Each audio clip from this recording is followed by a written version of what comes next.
I just want to give some content to this. So why the president has been kind of at odds with the federal chairman is the Fed kind of controls in a roundabout way the front end of interest rates, meaning the short end of the curve. So when you're looking at interest rates, you always go from like a 0 term all the way out to a 30-year term.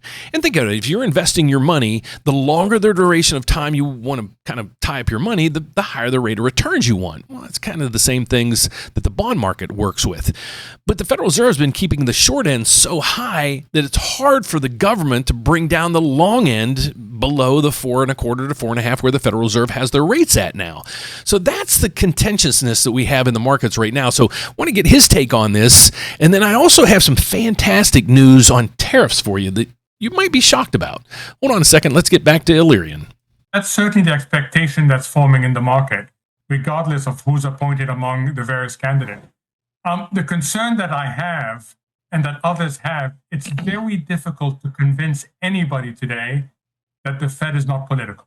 And that's because there are three different narratives going on. The first one we talked about, this notion of a shadow Fed. That is focused on President Trump. There's a second one focused on Chair Powell. That Chair Powell now is in love with the notion that his legacy will be protecting the Fed independence.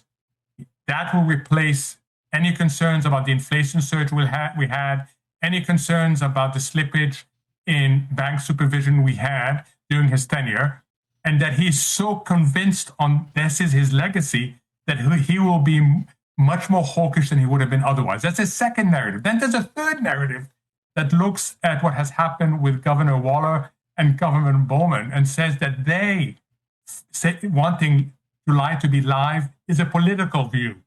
So it is really confusing right now, and I'm worried that the longer these three narratives continue, the more people are going to doubt whether this institution is really apolitical.